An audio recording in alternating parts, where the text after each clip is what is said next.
नम्रता गांव के चौराहे पर ही अपने पति के साथ मैगी का ठेला लगाया करती थी। नम्रता बहुत अच्छी मैगी बनाया करती थी। उसकी मैगी की दुकान भी ठीक ठाक चल जाया करती थी। रोज की तरह आज भी नम्रता ने मैगी बनाना शुरू किया ही था। तभी वहाँ पर वीणा आ गई और नम्रता से बोली, नम्रता दीदी, आज मैं घर से टिफिन लाना ही भूल गई। मुझे लगा था कि काम करने के बाद आज मुझे भूखे ही रहना पड़ेगा। फिर मुझे याद आया कि आपकी मैगी है ना। लाओ लाओ, जल्दी से मुझे मैगी बना दो, मुझे बहुत भूख लगी है।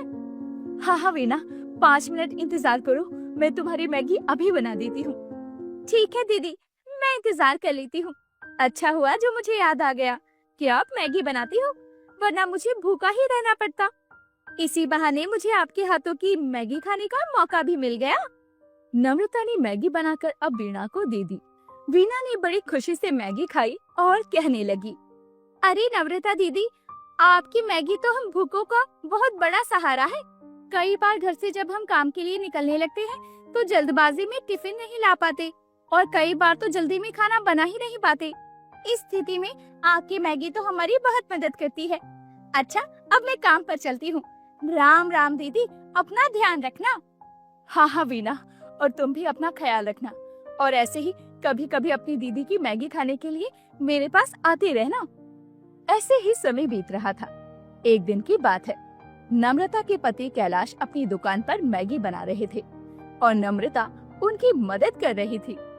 तभी वहाँ उनका एक पुराना दोस्त हरिया उनकी दुकान पर आता है और बोलने लगता है, अरे कैलाश, मैगी के सिवा कभी कुछ और भी बना लिया करो यार। मैगी खा खा के तो मैं बड़ा बोर हो गया हूँ। इतना मैगी खाना शरीर को नुकसान करता है। हाँ यार, लेकिन हम इसके सिवा बना भी क्या सकते हैं। हमें तो बस मैगी ही बहुत अच्छी बनानी आती है और तुम्हें हम वही खिला सकते हैं भाई। ठीक है कैलाश, तो वही खिला दो। अच्छा, तुम्हें पता है जो हमारे गांव के मुखिया जी है ना, उनका भतीजा शहर से आया हुआ है। वो हमारे गांव को देखकर कह रहा था कि उसे यहाँ पर मोमोज की दुकान लगानी है। अरे यार, ये तो बहुत अच्छी बात है। वैसे भी हमारे गांव में मोमोज का कोई भी ठेला नहीं है। हाँ कैलाश, वो तो ठीक है, लेकिन तुम्हें ऐसा नहीं लगता कि अगर मोमोज का ठेला यहाँ पर लग गया तो तुम्हारा तो बड़ा ही घाटा हो जाएगा। मेरा घाटा? मेरा घाटा क्यों होगा?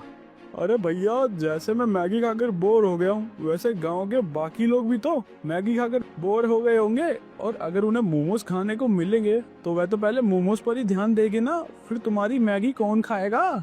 देखो हरिया, यह सब तो अपने अपने भाग्य का लिखा होता है। अगर भगवान ने मेरे भाग्य में रोजी लिखी है तो वो मेरे हिस्से में जरूर मिलेगी। अगर नहीं लिखी है तो मैं कितना भी कुछ कर लूं, मुझे कुछ भी नहीं मिलेगा। हाँ भाई, ये भी सही है। अच्छा, तो अब मैं चलता हूँ।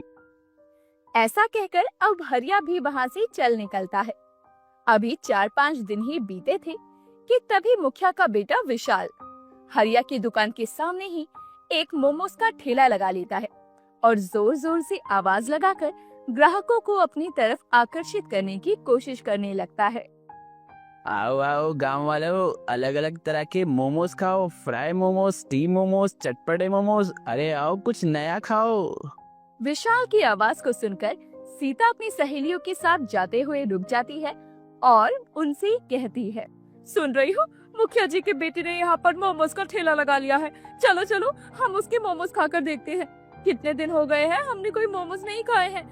गांव में तो मोमोज भी ना के बराबर ही मिलते हैं। अरे हाँ हाँ सीता, तुम ठीक कहती हो।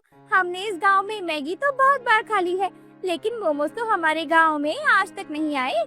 चलो आज मोमोज खाकर देखते हैं। हम भी तो देखें शहरी लोगों की तरह मोमोज खाकर क्या स्वाद आता है।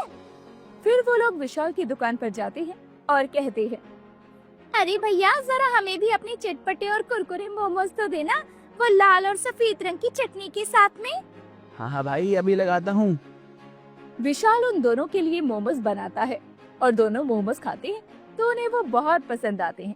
और हेमा ने अब विशाल से कहा, भैया आपके मोमोज तो सच में बड़े ही स्वादिष्ट हैं। मैंने तो इतने स्वादिष्ट मोमोज पहली बार खाए हैं। मैं अपनी सभी सहेलियों और गांव की बाकी औरतों को भी मोमोज के बारे में बताऊंगी। बड़े अच्छे मोमोज बनाए हैं आपने। हेमा ने अपनी सारी सहेलियों को इस मोमोज की शॉप के बारे में बताया। धीरे धीरे विशाल के ठेले पर अब मोमोज खाने के लिए भीड़ उमड़ने लगती है। सभी विशाल की दुकान से मोमोज खाते और उन्हें मोमोज भी बहुत पसंद आते, क्योंकि ये उनके लिए नया था। विशाल भी सभी को मोमोज बनाकर दिया करता, लेकिन इस कश्मकश के बीच में नम्रता का मैगी का ठेला चलना बहुत ही मुश्किल हो रहा था।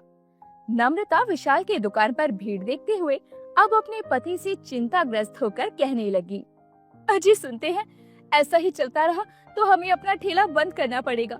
जब से मुखिया जी के बेटे ने मोमोज का ठेला खोला है, किसी को भी हमारी मैगी इतनी अच्छी नहीं लगती जितनी पहले लगा करती थी। अब हमारे ठेले पर इक्का दुक्का ग्राहक ही आते हैं। हाँ नम्रता, बात तो तुम सही कह रही हो, लेकिन इसमें लोगों का भी क्या कसूर है? उन्हें हमेशा कुछ नया खाने को चाहिए होता है, और हम तो अपनी मैगी की दुकान कब से चला रहे हैं। हमें भी कुछ अलग, कुछ नया करना चाहिए, लेकिन मुझे समझ में नहीं आ रहा कि आखिर हम ऐसा क्या बेचें जो लोगों को बहुत पसंद आए।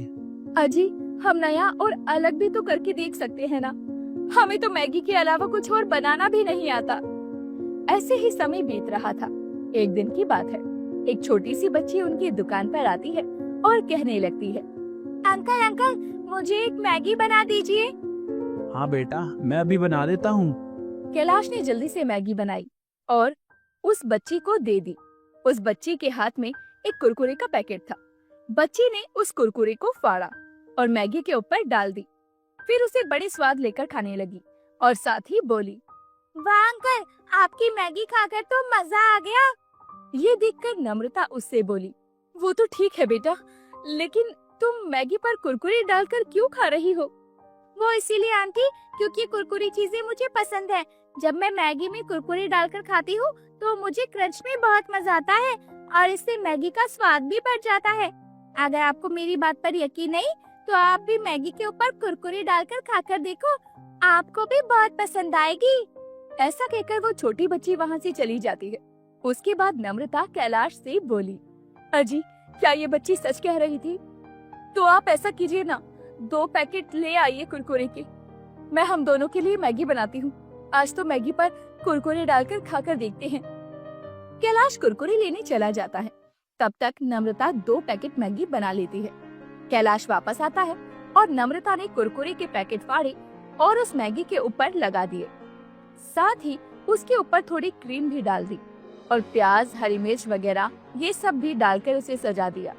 दोनों खाने लगे और नम्रता ने खाकर कहा, अजी, ये मैगी तो सचमुच कुरकुरे डालने की वजह से बड़ी स्वादिष्ट हो गई है और इसका कुरकुरे टेस्ट तो बड़ा अच्छा लग रहा है। आप बताइए, आपको कैसा लगा ये?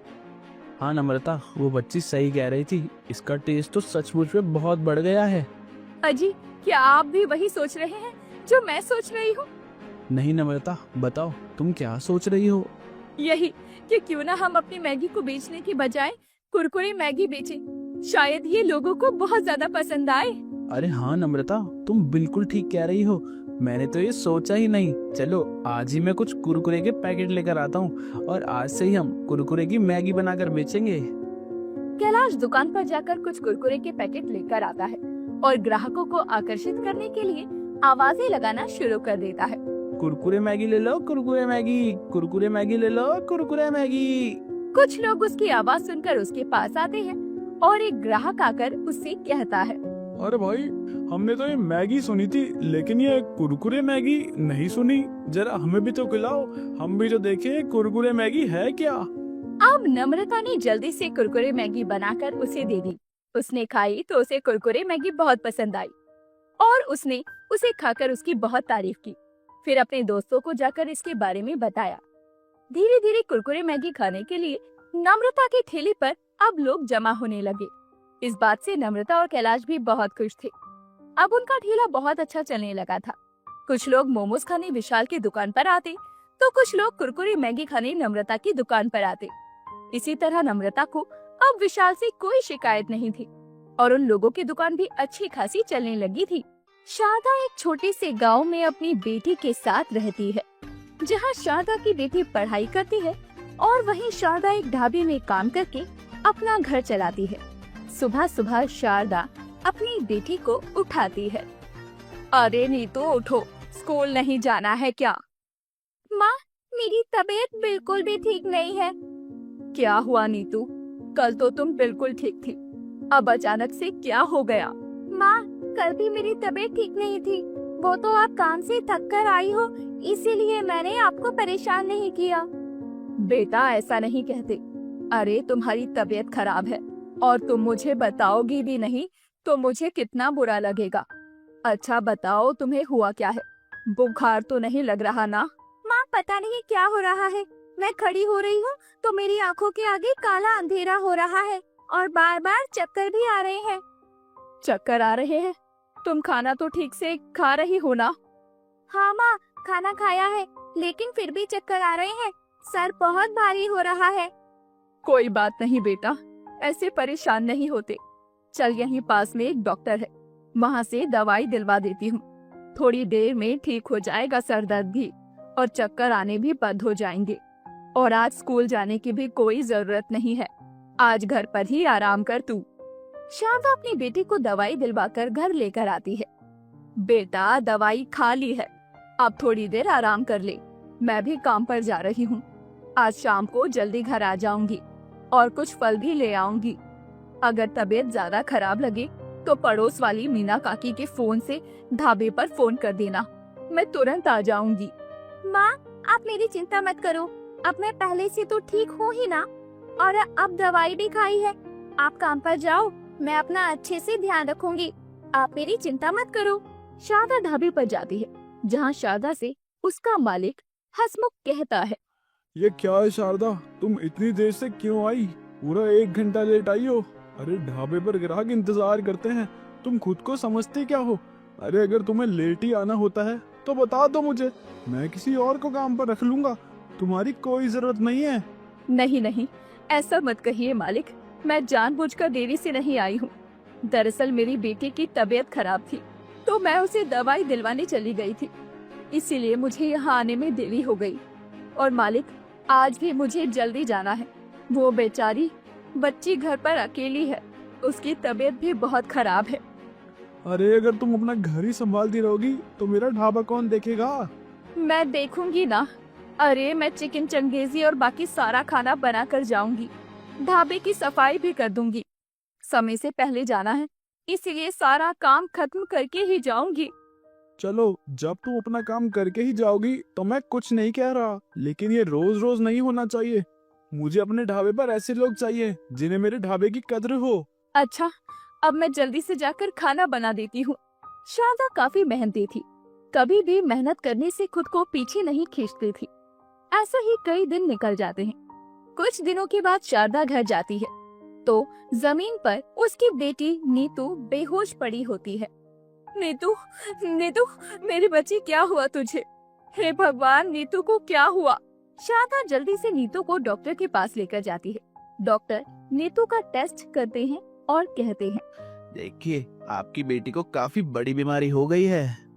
क्या मेरी बेटी को बीमारी हो गई है? जी हाँ, उन्हें ब्रेन ट्यूमर हो रखा है। उनका इलाज करना पड़ेगा, तभी वो बच पाएगी, वरना कुछ भी कह पाना मुश्किल होगा हमारे लिए। डॉक्टर साहब, आप मेरी बेटी को बचा लीजिए। मेरी बेटी के सिवाय इस दुनिया में मेरा कोई नहीं है। अगर उसे कुछ हो गया तो मैं भी मर जाऊंगी। देखिए, जब तक उनका इलाज नहीं होगा तब तक हम कुछ भी नहीं कर सकते, और उनका इलाज जितना जल्दी हो जाए वही अच्छा रहेगा। आप 3 लाख रुपए जमा करवा दीजिए, आपकी बेटी का इलाज शुरू हो जाएगा। क्या 3 लाख रुपए? डॉक्टर साहब, मेरे पास तो इतने पैसे नहीं है। मैं बहुत गरीब हूँ। एक छोटे से ढाबे में काम करके बड़ी मुश्किल से मैं अपना घर चलाती हूँ। मेरे पास इतने पैसे कहाँ से आएंगे? देखिए, पैसे कहाँ से आएंगे, कैसे आएंगे, ये सब मुझे नहीं पता।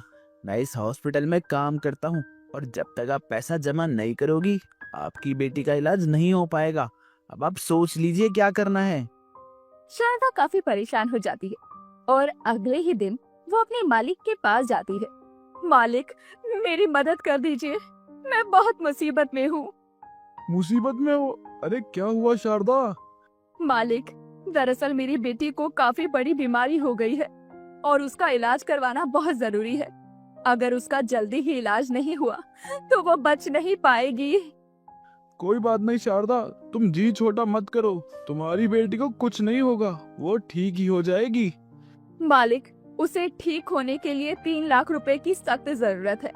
डॉक्टर ने कहा है कि उसका इलाज करवाना है। क्या 3 लाख रुपए? अरे तुम्हारा दिमाग तो ठिकाने पर है ना?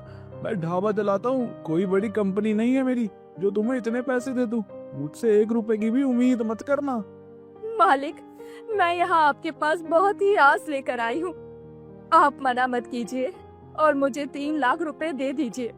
मैं धीरे धीरे करके आपके सारे पैसे चुका दूंगी।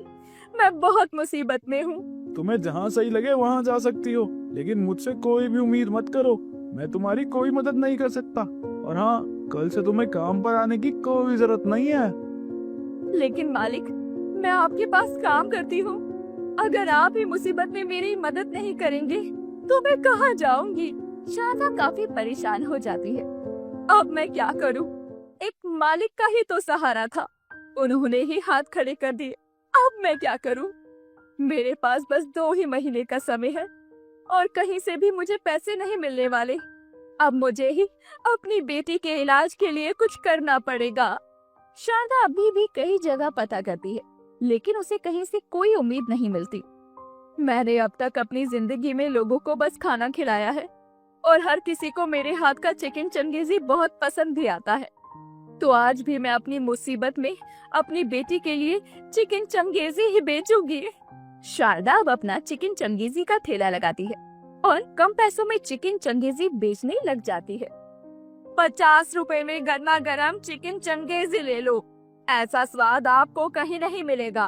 आओ आओ, गर्मा गर्म चिकन चंगेजी खाओ। शारदा काफी कम पैसों में चिकन चंगेजी बेच रही होती है, इसीलिए लोगों की भीड़ भी वहाँ आनी शुरू हो जाती है। अरे वाह, 50 रुपए में इतनी स्वादिष्ट चिकन चंगेजी, लाजवाब है ये तो। 4 प्लेट पैक भी कर देना। वैसे भैया, 5 प्लेट लेने पर 1 प्लेट चिकन चंगेजी मुफ्त मिलेगी आपको। अच्छा, ऐसी बात है तो 5 प्लेट पैक कर दो। वैसे भी आपके यहाँ की चिकन चंगेजी इतनी अच्छी होती है कि कब 5 प्लेट खा जाऊं पता ही नहीं चलता। ठीक है। आधे दिन में ही शारदा का ठेला खाली होने लगता है। लोगों को चिकन चंगेजी तो काफी पसंद आ रही है। अब मुझे और मेहनत करनी पड़ेगी। मैं आधे दिन खाली नहीं बैठ सकती। अब मैं और भी चिकन चंगेजी बनाऊंगी। शारदा काफी सारी चिकन चंगेजी बनाने लग जाती है। कुछ दिनों के बाद शारदा के पास स्नेहा नाम की ग्राहक आती है। अरे, हर जगह तो चिकन चंगेजी की प्लेट की शुरुआत ही 100 रुपए से होती है और आप इतनी सस्ती क्यों दे रही हैं? इसमें आपको कहाँ ही ज्यादा पैसे बचते होंगे।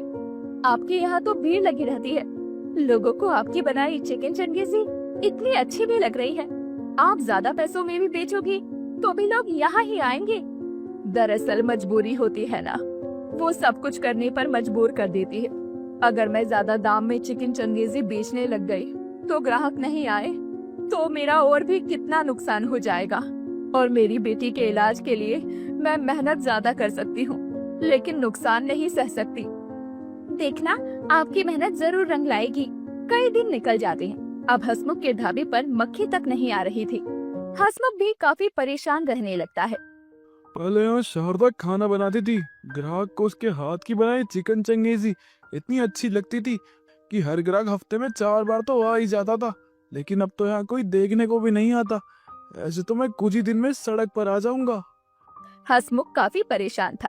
कुछ दिनों के बाद स्नेहा अपने साथ हसमुख को शारदा के चिकन चंगेजी ठेले पर लेकर जाती है। बेटी, तुम मुझे यहाँ क्यों लाई हो? पापा, आपका ढाबा अच्छा नहीं चल रहा है ना, इसलिए मैं आपको यहाँ लेकर आई हूँ। ये आंटी बहुत ही अच्छी चिकन चंगेजी बनाती है। आप इन्हें अपने ढाबे पर काम के लिए रख लो। इनकी बच्ची का इलाज भी करवाना है। मुझे नहीं पता था ये तुम्हारे ही पिता है। इन्होंने ही मुसीबत में सबसे पहले मेरा हाथ छोड़ा। मैं इनके ही ढाबे पर काम करती थी। अपनी बेटी के इलाज के लिए मैंने इन्हीं से पैसे मांगे थे। पापा, आपने इन्हें पैसे देने से मना कर दिया, और वो भी जब तब इन्हें अपनी बेटी के लिए पैसों की सबसे ज्यादा जरूरत थी। अगर हमें ये परेशानी आती तो क्या आप इनसे मदद नहीं मांगते?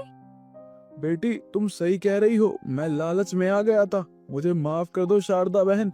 मैं तुम्हारी बेटी का इलाज करवाऊंगा और मैं अब यह चाहता हूँ कि हम दोनों मिलकर चिकन चंगेजी का ढाबा खोलें। माफ करना, लेकिन भगवान की दया से पैसे भी जमा हो गए हैं। और अब मैं किसी के साथ काम नहीं कर सकती, क्योंकि मजबूरी में जो इंसान हाथ खड़े करके चला गया तो क्या ही वो आगे मेरा साथ देगा। आप सही कह रही हो। वैसे भी आप यहाँ तक अपनी मेहनत से आई हो, तो अब आप किसी के भरोसे नहीं रुक सकती। शारदा पैसे जमा करके अपने बेटे का इलाज करवाती है, जिसके बाद छोटे से ठेले को वो एक ढाबे में बदल देती है और अपना ढाबा खूब अच्छे से चलाती भी है।